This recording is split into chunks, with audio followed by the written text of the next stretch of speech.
Celestia is trying to be there to catch all that demand. And like, that's what we're most worried about is like, are we going to scale fast enough? We need to stop talking about chains and stop talking about things in like the old way. If a rollback happens in a forest and no one's around to see it, did he really roll back? I don't know. Oh, it did. Has that question ever been asked before? Welcome back to the Rollup, your home for technical talks and open conversations that shape the modular future. Nothing on today's show is to be construed as financial advice. You can see our full disclosures list at therollup.co/ventures. Sit back, relax, and enjoy today's episode after a quick word from some of our awesome partners. Innovating finance, global, institutional, and on-chain. Deep liquidity to drive capital efficiency. Now, maximize yields on institutional-grade liquid staking with METH.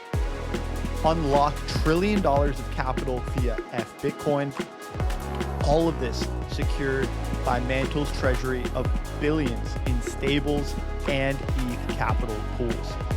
This entire ecosystem is coordinated by a vast network of seasoned VCs that are aiming to create the next generation of banking and financial technology. This is Mantle. All right, ETH Denver, Nick, welcome. Just got in today. Literally just got in a few hours ago, feeling fresh, slept on the flight. I know you guys are at the end of your sort of like life today. Yeah, the end of the podcast journey. Rob, how are you doing? It's good. Welcome to America. I'm doing good. Rolling. It's day 2, but it feels like we're coming to a close on our podcast stint. Yep. But we're gonna close with a bang. So Andy's voice is still fresh. Oh yeah. Oh yeah. Oh yeah. Oh yeah. Tomorrow's modular day. I put my mammoth as the profile picture. You made it mammoth your profile picture instead of the penguin. Not on Twitter yet. No, come on, dude. Come on. Dude, don't bait me like that. That the penguin floor is dropping, but not that hard. All right, we're doing this all right. But I got a very important question to start this pod for you. Is it sloths or is it mammoths? Yeah. You know, I can't choose. Obviously, I'm sticking with the sloth because I'm just attached to it at this point. I did tweet in, I have 2 mammoths. One I'm going to give away. I have 2 sloths. I don't know what I'm going to do with my extra sloth. But I think in the long term, the game is like to have a modular mammal menagerie. So I think there's other people who are thinking about like what are some other like cool modular mammal collections they can create. I don't want to leak any alpha, but I think there's going to be more NFT collections. And the nice thing is I feel like, as the community grows, it makes sense to have new collections that new people can get into and not feel like, everything is like so limited. You know what I mean? And that's the nice thing that mammoths there's 10K of them. Sloths is only 2.5K, right? But overall, I like my sloth. I just like the way that it looks. I think the mammoths are like a little bit harder to make a PFP. They have by the way, people listening, if you have a mammoth, there's a cropped version that you can put that's like a little more recognizable.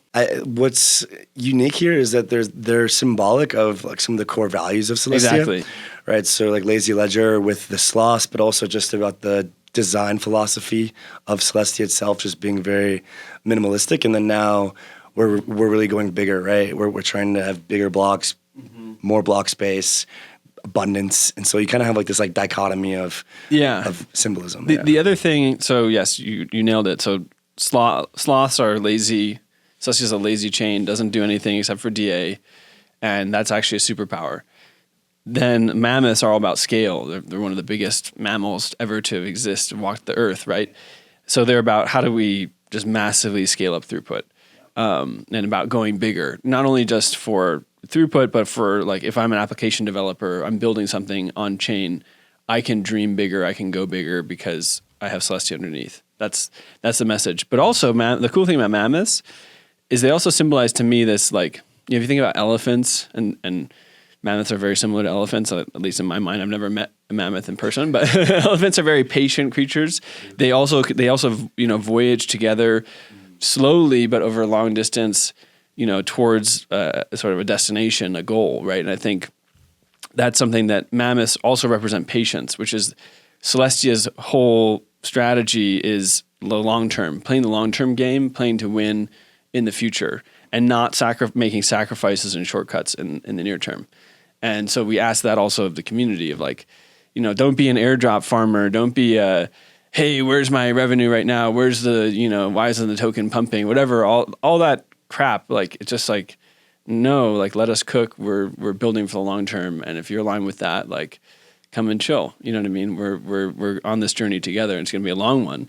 But the long journey is the one that you want to be on, I think. Okay, so let's address some of the FUD then, Rob, because I think that means, well, like, sentiment around TIA, the asset, and Celestia has improved in the last month noticeably on Twitter, and just like amongst the community. But I think that there's quite a few points that we should address. So we can start with the CIPs. There's one for locking the staking rewards on the table now, as well as lowering the inflation rate. Honestly, I just want to understand your perspective when you address the community, basically around the investors and teams selling tokens and the inflation rate being too high, and just early investors basically getting rich off of Celestia, and then that kind of causing the token to really underperform. I mean, I'll let you just kind of take the floor, wherever you want to take this. But for sure, yeah. I think that, over the last year or maybe 6 months, I think it was the tail end of 2024, there started to be this narrative coming back up over and over again about like, oh my God, Celestia is a scam because there's unlocked staking rewards and all the VCs are dumping on retail and like exiting before their unlocks even come up, right? And you can see on chain. I think some people like track down, like you could actually see that that's happening. Spoiler alert, like if you're getting staking rewards, a lot of people have to sell them anyway to cover their taxes. So it's not like they're exiting or dumping maliciously necessarily. But also that's just the standard for proof of stake chains. So every proof of stake chain, Aptos, Sui, also Solana, you were able to, as an investor or insider, stake your tokens, get staking rewards, and have liquidity on the staking reward. So it's just a standard thing or a default. I don't think that people seem to have thought that like Celestia designed this in maliciously on purpose as a way for insiders to like get one in on the retail community or something, which is obviously not true. That said, I think there's a lot of validity to the fact that that's like probably not the right way to do things. And I don't think anyone has like necessarily the optimum solution yet, because everyone's just kind of making this up as we go. But the CIP that's currently in the pipeline is to lock staking rewards going forward, which a lot of other people are like, oh yeah, sure, do it now that like the half of it's already unlocked or whatever. But there's still half of the tokens that are still locked up, so I think that's still the right thing to do. And we want to kind of blaze a new trail that other people can try to follow in the future. Along with that is the other CIP, where we're reducing the staking rate probably by 33%. I think that's just a good thing to do. You're seeing that with Solana. You're seeing that in, I think, Near and other ecosystems where, it just feels like the staking rewards are too high, like unnecessarily so, right? What matters for Celestia is having a high enough staking rate to have a high enough economic security, because we're securing these L2s that ultimately the security of the bridge from Ethereum to the L2 is secured by Celestia's stake amount. And there's a lot of total value secured right now in those bridges. So we want to make sure that we have a healthy sort of like staking value to keep those bridges secure. So we don't want to overly decrease it, but it still feels like it's a little bit too high. Yeah, on Solana, I mean, they have a high staking rate as well. And you kind of see that, like, you have most of Solana staked in those validators and not in Solana DeFi because it's a higher staking rate. And so there's kind of a market rate here, at which point, like, you kind of go back and forth. Maybe you kind of have seen this as well. And how are you thinking about it? Yeah. Also, another important part of this is like DeFi. And I think if the staking reward rate is too high, then people are just going to be like, well, why would I, I'm not going to actually use my TIA tokens. I'm just going to like stake them and forget about them, right? And we do want to actually create more of an on-chain economy around TIA as a token, and have it not just sit in your wallet staking, but actually be something that people use. as collateral or to buy NFTs or whatever people use Solana or Ethereum for. Yep. So I think that's another aspect of this, is hopefully it will make that easier. Now we also have liquid staking protocols like Milky Way, Stride, Drop. So there's also other ways you can still gain the staking reward and use it for collateral. So we'll see how it all plays out. I think another thing that people were concerned about is just that the team was selling and the team was tapping out and just doesn't care about the future of the project anymore because leadership, et cetera, is now completely well off. There's no need to keep kind of building this out, and that similar to Ethereum, you saw some of the early Ethereum people kind of tap out, and that's led to very slow pace of shipping on the Ethereum side. So, I mean, I don't know if you have anything to kind of add there. Yeah, well, as I tweeted a couple of weeks ago when I just kind of reached a boiling point personally with some of the trolls and cynics on Twitter. I haven't sold any TIA so far, other than your staking rewards. Including the staking rewards. The only things I've done are like trade, like swap on Flame or swap on Eclipse or all these different DeFi protocols I've minted. I don't know how many TIA I've spent minting stuff on Forma, probably like 5 or I don't know. So like, yeah, I can say that at least for myself. Yeah. I'm as motivated and as locked in as ever. I feel that within the team, including the founding team, everyone. It's funny, we just had a team on site, and one of our investors, like long-term investors were there. He's been at all of our on-sites over the years, and he was just like, I asked him like, well, what do you think? And he was like, you know what always surprises me about the Celestia team is that, a year ago, we had an on-site, literally a year ago, when the price was $20, and I thought, you guys would be like distracted by that and like, kind of crazy and affected, but you guys were just totally calm, super focused. Like that didn't even like figure into the picture, into the conversation. And he said equally when he came, this past week, he was like expecting people to feel depressed, or not even just because of, prices, but also just because the industry is all fucked up and whatever else. And I know a lot of people who are like feeling super jaded, and like, and he's like, the Celestia team, like everyone from leadership all the way down, just totally locked in, not phased. And so I think we've built a culture of like, that's not what we really care about, frankly. Like we have a value and a mission that we want to get to, and we want to win, but it's not about like money. It's not about, that. It's like building something of lasting value and like, making history, making a dent in the universe, right? When I think it embodies a patience, which is a virtue like that you talked about earlier, and this is like one of the tenets of Celestia, like that you've been able to foster not only in the team, but those values do start to proliferate like amongst the rest of the community. And so I think you see all of these new projects that launch, they go live with mainnet and tokens, and all of them have to wash out the paper hands, if you will, like the classical term. But those who do sustain and keep building are the ones that last. And I think to your point, the ones that it's the old adage, like, you want to go fast, you go alone. You want to go far, you go together. And I think you guys have been able to build a lot of synchronicity between the team and the community. And you see that in the Sloths, and you see that in the Mammoths. And I think that is what makes a timeless value system and ultimately a project with longevity. Also, I think you guys have done a great job just on a more technical path. Like, look at what the ultimate goal is and then work backwards. And I think we're even starting to kind of implement some of those tactics into our goals and our missions. And so, just again, you can kind of see like, okay, 100 gigabyte blocks, you have this vision of a verifiable internet, this new open system, and you can work backwards on the path to get there. These intermediate steps and those kind of oscillations that happen in between, just stay the course, and everything, on that path to that ultimate goal is in due time.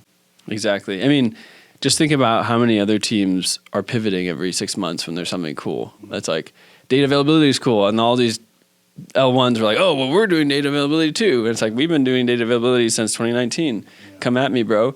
And then AI becomes hot, and everyone's like, well, we're doing AI, X crypto, look at us. And then, but for Celestia, it's like, we knew what we wanted to build literally 6 years ago when Mustafa published the Lazy Ledger white paper. The vision has never changed. Certain aspects of how we implement that vision, like new technologies that have come out, have, changed the engineering roadmap, but the long-term goal has never changed whatsoever. We can touch on the revenue part a little bit later, because I think that's like one other kind of point that you guys have been faced with just constant battering about. But I'd like to kind of just go into more like positive territory, because you guys you guys are crushing, right? So today L2 Beat just dropped a DA throughput graph with all of the amount of data being posted onto Ethereum, Celestia, and Avail basically now. And also Grow the Pie has had really, really great graphs on like the amount of data posted and then percentages. Right now, I think it was like 95% of the total data posted yesterday was to Celestia, 5% or so to Ethereum, and a very, very small bit to Avail.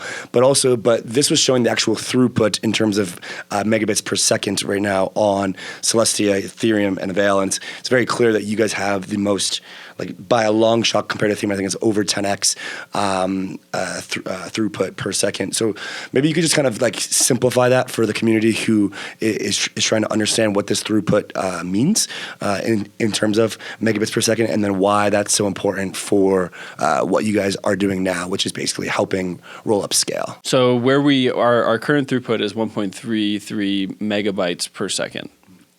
That is what the long-term target for Ethereum danksharding is. And so we have that today, and we have, I think, we're on track to increase that another 4x potentially before the end of the Q2. So we're just like heads down. That is like really the primary focus of the engineering team. And I think it's really important because there's just a huge demand to launch all these L2s and rollups, whether that's on the Celestia native ecosystem or whether that's like Ethereum L2s, right? Look at Eclipse. Eclipse could not exist on Ethereum DA. Even after Pectra ships, there's not enough throughput.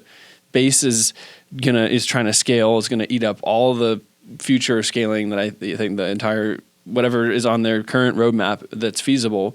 So it's just like, I think there's this incoming wave of demand, and there's nowhere for that to go. And there's also, to be fair, a lot of L3s that are using like basically data availability committees. Yeah. I think that's really a shame. Like I just feel like that's shouldn't be the default.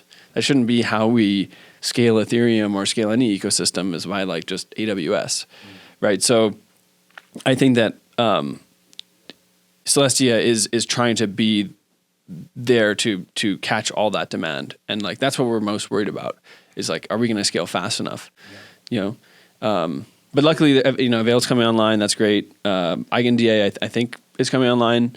So there'll be other like areas of supply. But I think Celestia is so far like the most reliable, the most scalable, robust solution on the market. Yeah, and for the actual average data per second right now, while the maximum capacity is 1.33 megabits per second, I think L2B was showing about 0.55 megabits per second. So there's still like there could be a doubling in demand, and there would still be room, and then another double, which is where we kind of get into we need to scale it out. Yeah, exactly. Yeah, there's been a spike in the last like couple of days. I'm unclear on who, like it's not a labeled namespace. Well, like someone's consuming as much DA as like Eclipse right now, and it's unknown who. I've been traveling, so I haven't. I'm maybe someone knows at this point, but it's kind of unknown.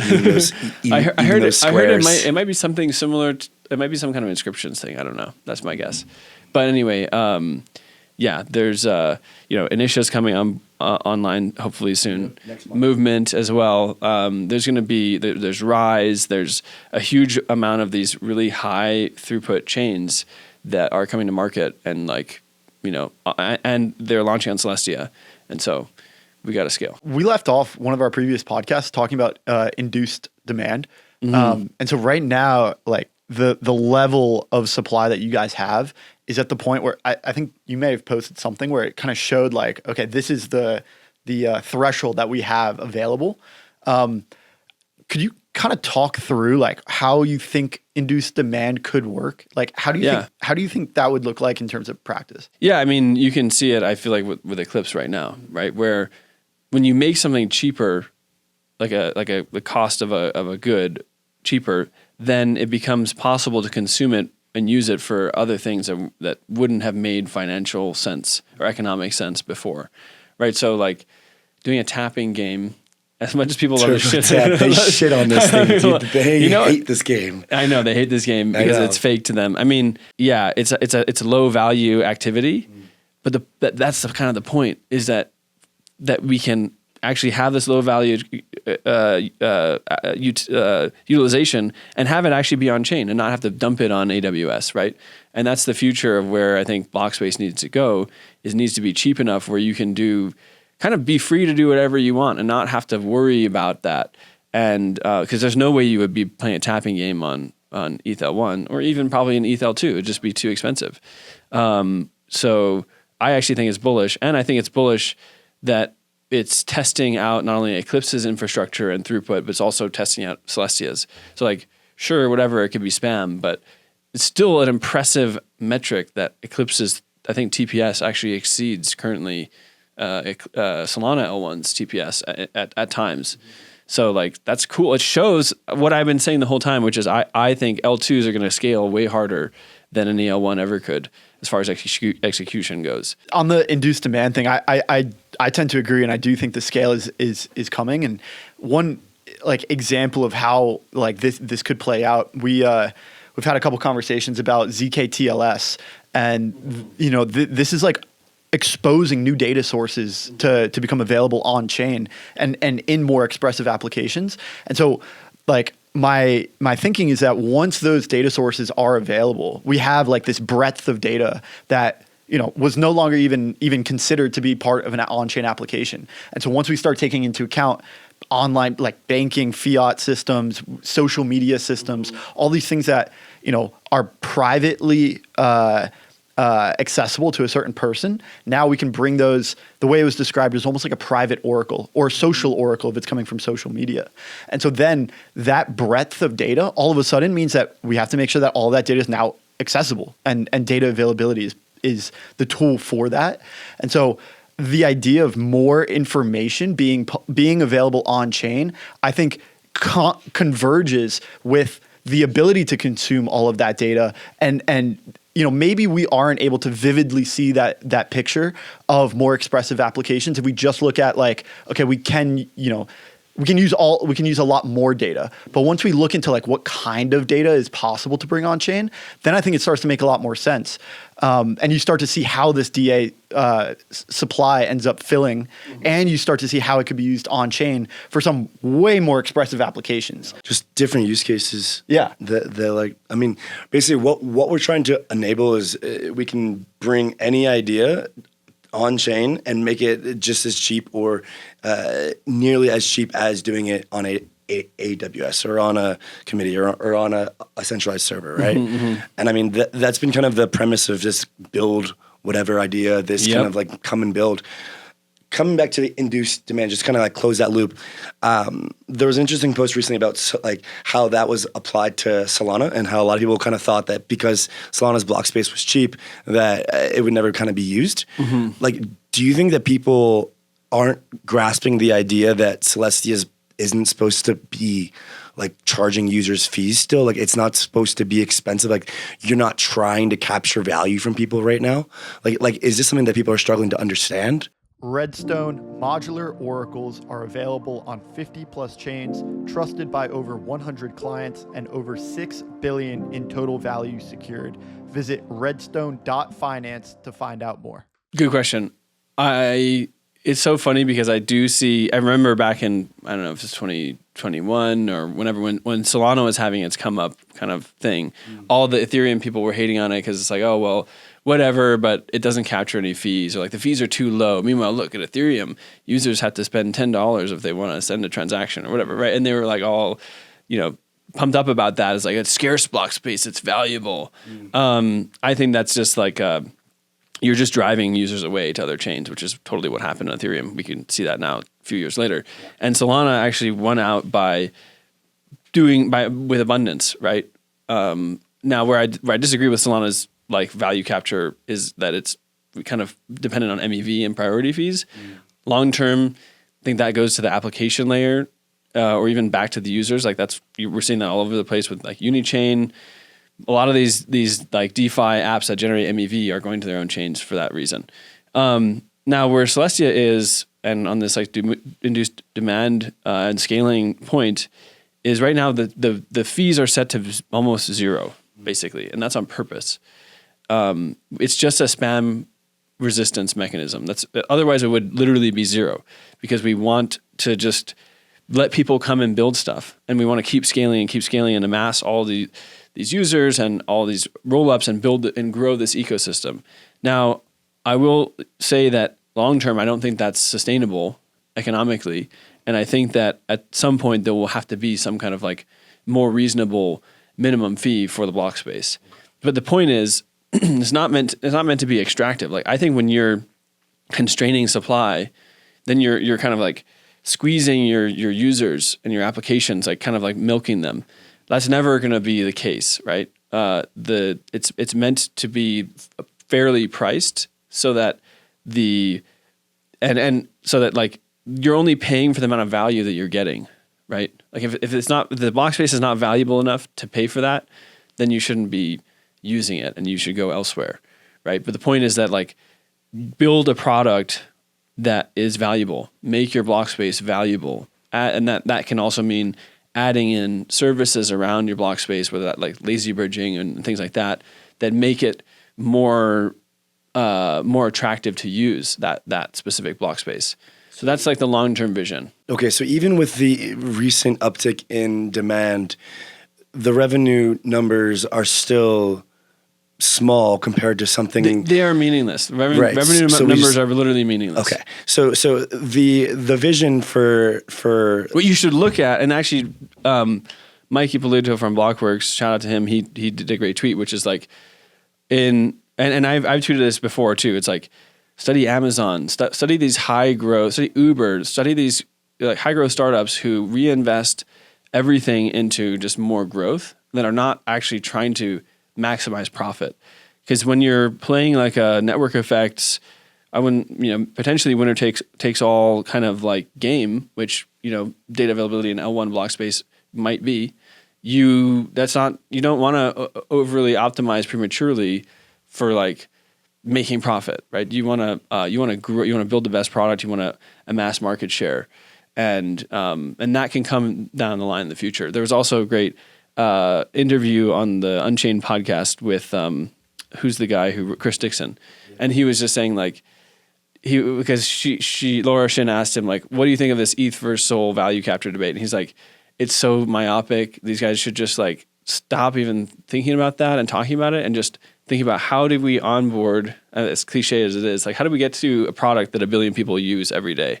You know what I mean? And that it really is like our North Star. Just to finalize for the revenue haters, the goal for Celestia is to be operating at an economy of scale, which is a gigabyte blocks, which is thousands, tens of thousands of chains, millions and millions of users, to have some sort of increase in fees at some sort of time that is arbitrary based on the value of the block space and the value of the service provided, and to operate, to potentially earn billions of dollars in revenue per year at a massive economy of scale. But in order to get there, there's no sense in trying to earn thousands or hundreds of thousands in the immediate term to kind of bottleneck the scaling. And so for those who are worried about revenue, it kind of comes back to the patience, and it comes back to understanding the entire vision here. Understand the strategy, understand the vision, and like don't judge by PE. I don't think anyone should be judging by PE right now. It's way too early. Judge by growth, judge by, do you think that this is the right like architectural approach or strategy long term? So then we have this kind of go bigger idea that you guys push, Mammoths, this idea of bigger blocks. It's something that the community rallies behind. And then with that in mind, I think it's very important for you guys as the founding team and as the leadership and as a team to kind of coalesce around like one or two core ideas or metrics that really are valuable to you.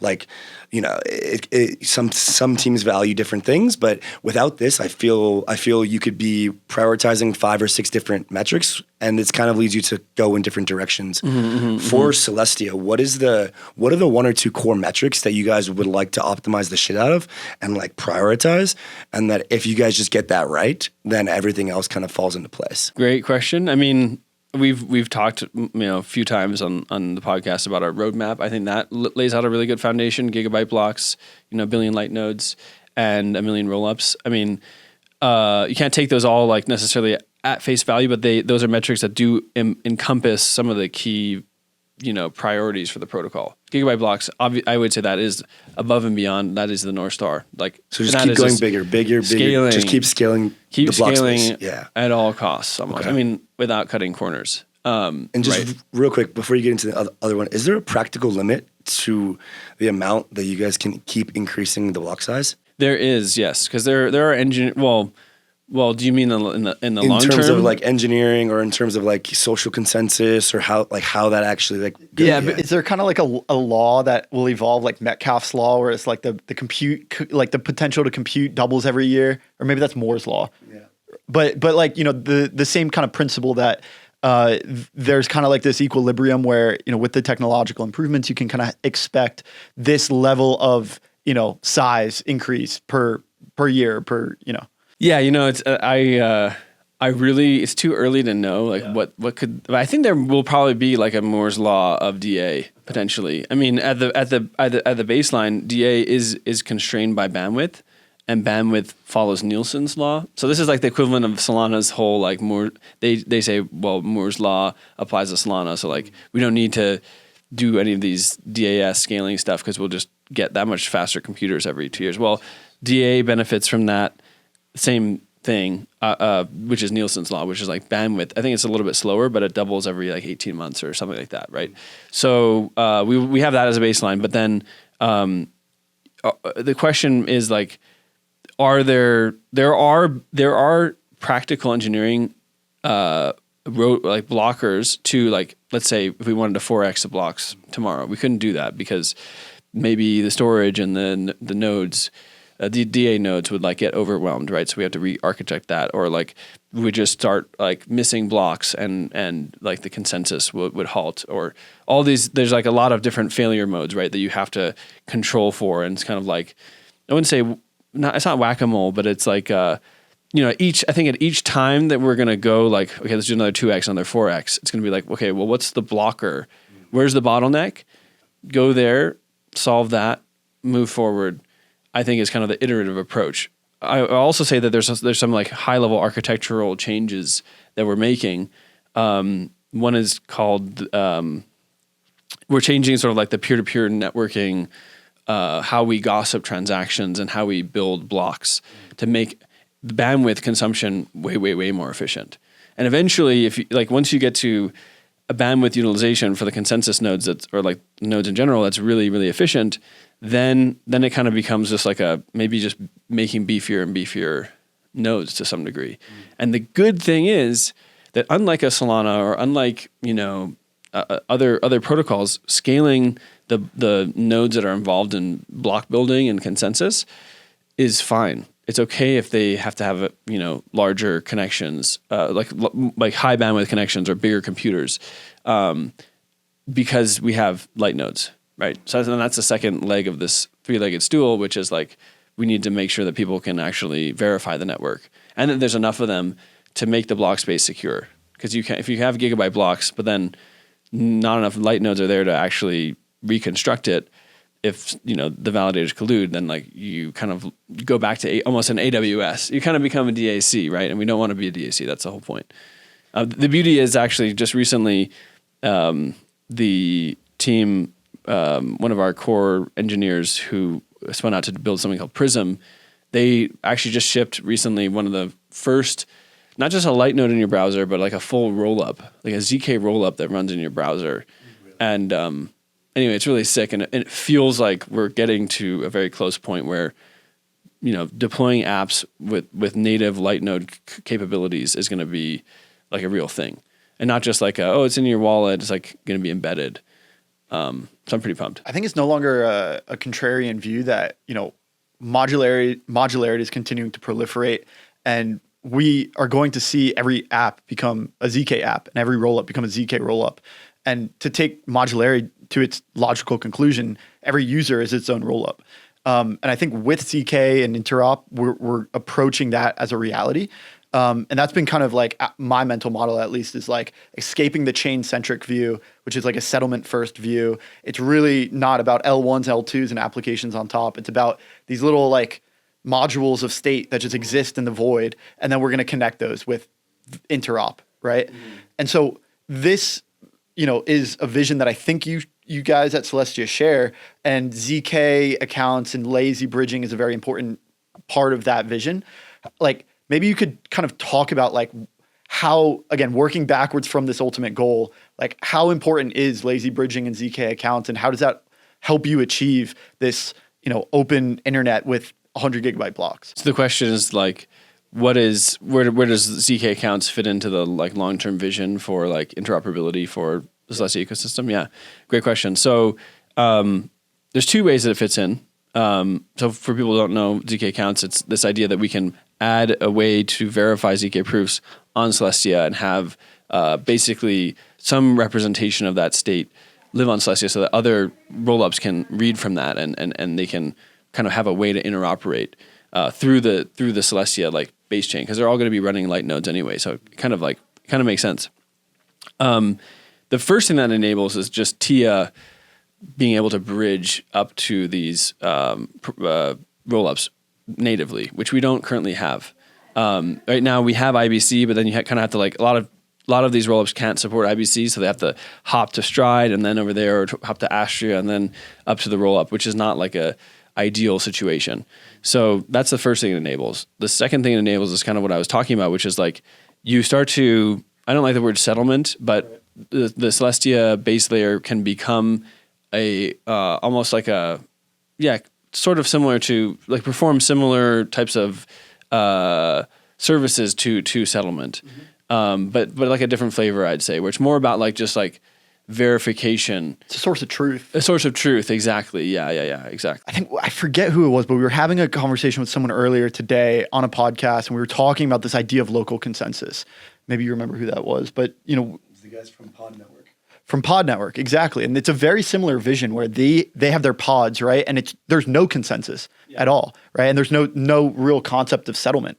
And so it's just about a single round trip from pod to pod to achieve some sort of local like agreement that the state is correct, right?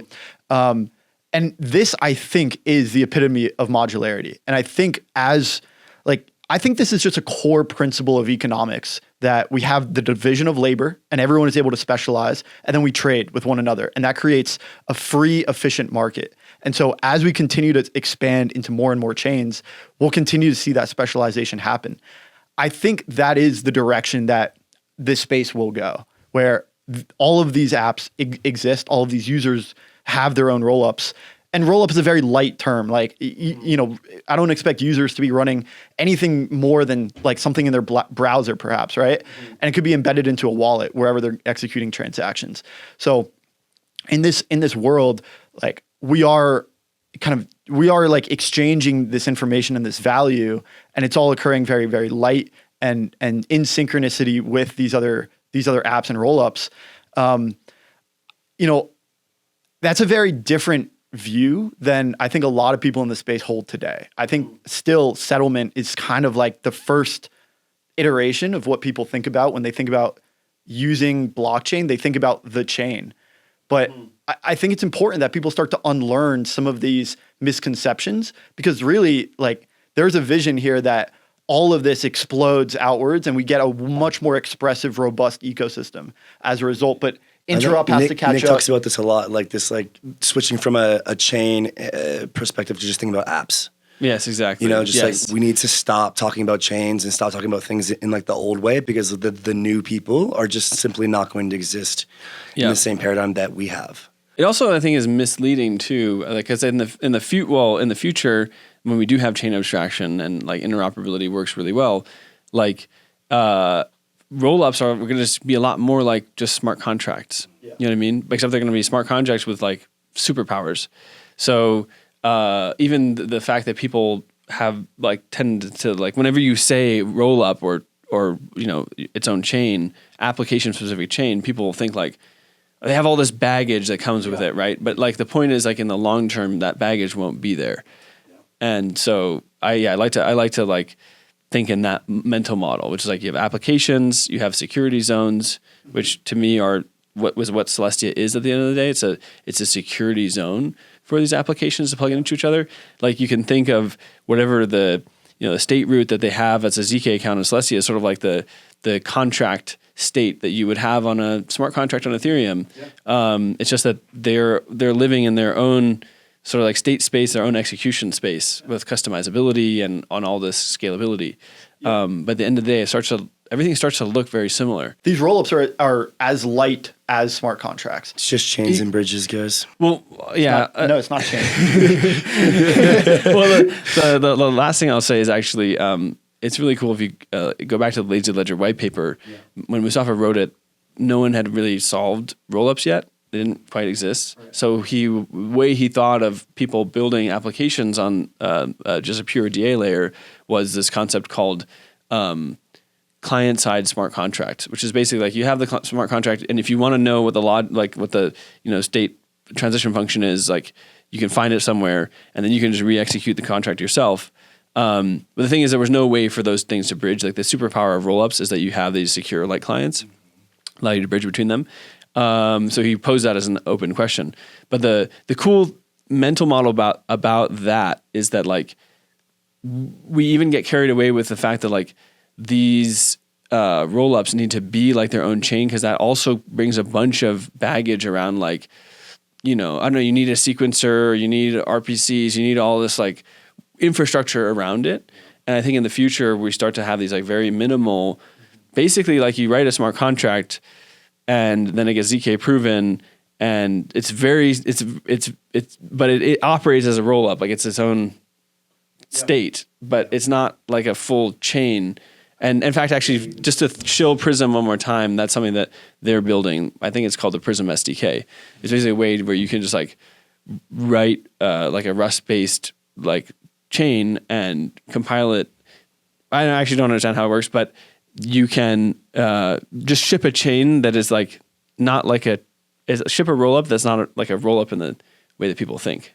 It's mostly we've been toying with the idea of again removing the chain centric view. It's just, and Rob kind of touched on earlier. We just have a certain like state in kind of existing and just kind of passing back and forth ZK proofs amongst each other without, and like kind of removing this idea of needing to like come back to the L1 and just using some sort of base layer. But I don't know, like what's the right way to think about that? Like, that's a good question, which is like, I know in the future, like will you need to have hubs for routing things, improving things or not?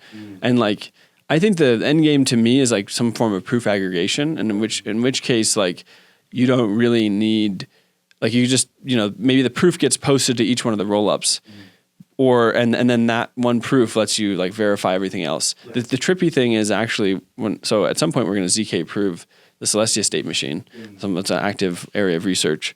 In which case, basically the Celestia L1 becomes its own ZK rollup in a sense. Amongst all the others. The trippy thing is then if everyone's posting their proofs of their state onto Celestia, that gets executed and proven, then Celestia is in a sense kind of like a proof aggregation layer. It's a shelling point for proofs. And all of these modules.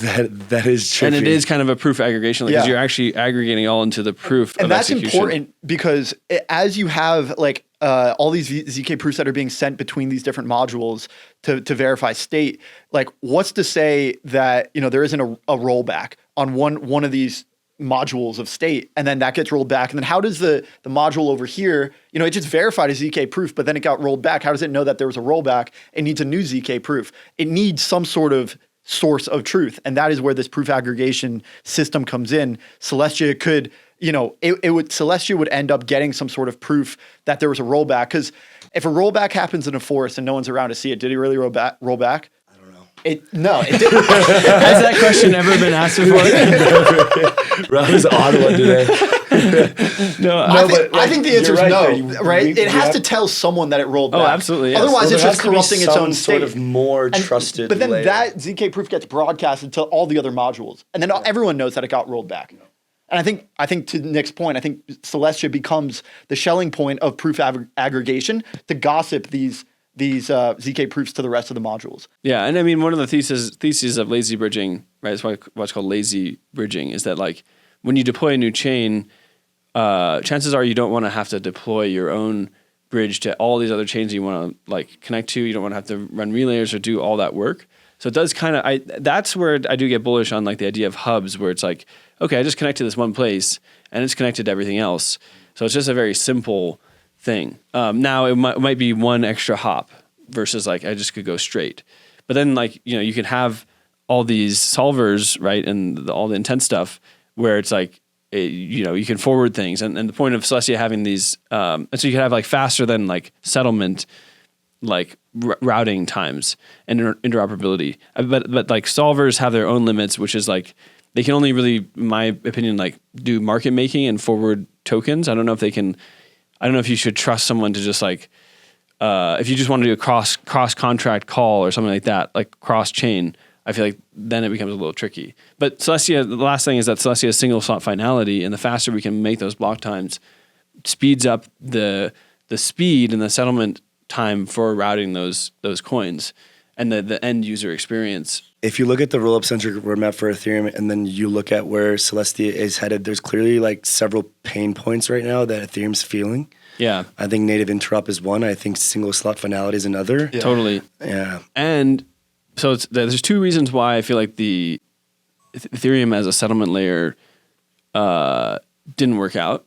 In terms of like, you know, I don't think L2, so it's not like, oh, I'm using Arbitrum, I go back down to L2 and then I go up somewhere else. But I think that like I go back to Ethereum and then I bridge up to Base or something. That I feel like that was the vision originally. It didn't work out. That was a hub model.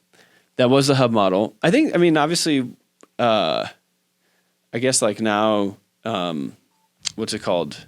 What's the main? Across has kind of like solved that for certain ecosystems to a large degree, but Ethereum doesn't have single slot finality. And it's very expensive. So it's actually like routing through Ethereum is going to cost you a shitload of money. From the user perspective, So it doesn't make it's sense. like, okay, I have to wait a long ass time and then I'm going to have to pay a ton of money. So it's not really worth it. Does lazy bridging enable sovereign rollup to sovereign rollup, or is it sovereign rollup down to Celestia, back up to sovereign rollup? I think it enables the latter more so. Yeah. That's the point. Yeah. But you can also still do sovereign rollup to sovereign rollup directly With an if you want to. intent-based type of solution. Or you can have your own bridge between those two Right. chains if you want. Okay. Yeah. But the point is, if you didn't want to have to deploy all of your own, let's say there's like 100, you want to connect out the whole ecosystem. Mm-hmm. It's like, you don't want to have to deploy your bridge every single time, right? Yeah. So you just want to connect to one place. Right. My understanding was that there was a like a light client that you could deploy on your sovereign rollup, if you will, that could verify like a ZK, IBC, and effectively enable lazy bridging between the two. You would know better than I would, so I'm not sure. But after reading like my understanding of Celestia is that, or my understanding of lazy bridging is that was the case. I don't know. I'm gonna double check. It's that you can have your chain be verified on the Celestia L1, and then also likewise you can verify the state of other chains. Meaning that like you can use that as the way to like basically route tokens, if that makes sense. Well, Nick, thanks for rocking with us. It's been a journey today. Yeah. Just less Celestia oriented question. What are you most excited about in crypto outside of Celestia? What is what has got your attention? So this kind of I think is maybe a good way to wrap up the conversation. But everyone's like jaded, everyone's bearish. We just had the only use of blockchains is like, meme coins and scams and speculation or whatever. And like, I feel like that luckily we're, I think, exiting this like nihilism thing. And I'm extremely bullish on real world use cases actually coming in this next wave. And that is because for a handful of reasons.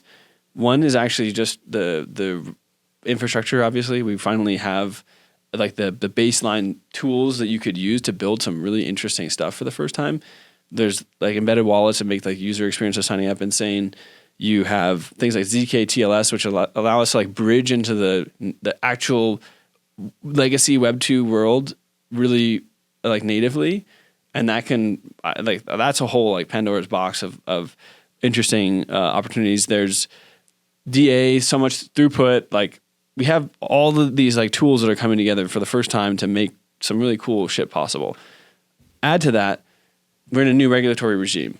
That's so bullish for people who want to try shit that you couldn't try before. Like, I don't know, think about how many, I don't know, there's probably like all these decentralized social things like friend tech or whatever. I mean, I don't know how people feel about that, but it's a good example of something where I feel like having like tokens involved in the application, which I think is a superpower of crypto, has been very much dampened, or like or even privacy, or just all these aspects of potential applications you want to build. As a builder, you had to really worry about that. And then also just as a baseline too, it's going to be so much easier for builders to raise money or get a bank account or just operate and not have to like feel like there's like, the evil eye watching over them. And then last is actually AI, where I think that it's going to be just going so much, like the speed of development for everything is going to accelerate. And it's going to be so much more accessible for anyone to build smart contracts or build their own chains, build like a Web3 application. So like if you combine all those things together, I just feel like this like we're in the most bullish time for builders that we've seen since the beginning of crypto, in my opinion. Well, Nick, thanks for coming on, man. Hope you have a good rest of your ETH Denver. Rob, it's been a journey. It has been, certainly the last couple of days, but I think we went out with a bang, so thanks.